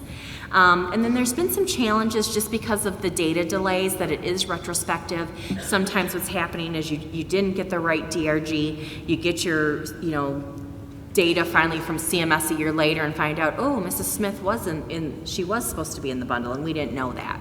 So let's move on though, because that's been a voluntary project. So again, people chose to be a part and to really test it. Let's talk about this new bundle that goes into effect April 1st. And this is not an April Fool's, okay? This is true. This is really happening April 1st. And it's the bundled payment that's being called, it's called CJR, Comprehensive Care for Joint Replacement Model. All right? This is not, please let me, I really want to try this project. I want to see how I do in the bundle. This is mandated, okay? CMS has put together this plan, put together this model, and said, and I'll show you the statistical areas that have to be a part of it. It was supposed to be 75 different areas in the United States. They've cut it down. But if you are an acute care hospital in one of those areas, you have to participate in this payment model. You don't have a choice, okay? And again, it starts April 1st, and it's going to be a 5-year project. So it's 67 different, what they're calling metropolitan statistical areas. This is going to impact 800 hospitals across the United States. For you guys, these are the areas that when I looked through the list of the 67 areas that may impact you, you want to pay attention, okay, to the different counties through Alabama and Mississippi. There of that if you are seeing patients that are coming from these counties with hospitals in these counties and you're treating their joint replacements, you will be part of this whole bundle payment, okay? So let's look at what that means. So the average expenditure for surgery, hospital stay, recovery for a joint replacement ranges from anywhere from $16,500 to $33,000, depending on where you are in different geographic areas of the United States. What they're going to move to is the acute care hospital is on the hook for this, okay? And they're on the hook for not only what happens in the acute care hospital, but what happens for the 90 days after the acute care stay, okay? So that's why we need to be paying attention as therapy, because we're usually involved in that 90 days, right? Medicare is going to set a target price for the diagnosis group. And they're doing that based on performance from the prior year. And it's not just the performance of your individual hospital. They're looking at the hospitals in that area, and they're going to come up with that average and come up with the target price, okay? So you're going to be handed, this is your target price for this 90-day episode of care. If you come in below the target price, you may get an incentive payment, okay? Because you have to hit the quality piece of it first before you can potentially get your incentive payment. Now, I think that was really important. I'm glad they put the quality piece into it, because when I was first hearing about this, I got a little concerned. Okay, what are people going to do to try and hit that target price? And what could potentially happen to quality? So first of all, you have to hit your quality score. Then if you come in under the target price, you could potentially get that incentive payment, okay? If you come in above the target price, you owe money back to Medicare. Now remember, this is for a 90-day episode. This isn't just what happened in the hospital.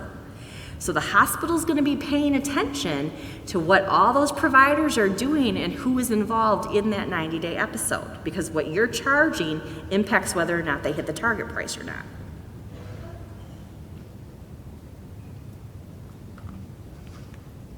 Okay. They estimate that this is going to be about a $343 million savings to Medicare. Remember I said they have to hit a quality score. This is how they're judging the quality score. There's 3 different elements. Why do we need to be paying attention other than the hospitals are going to be really looking at us and deciding who as the hospital do I want to partner with? What SNF or swing bed do I potentially want to send my patients to? Do I want to send them to inpatient rehab, which is a lot more expensive?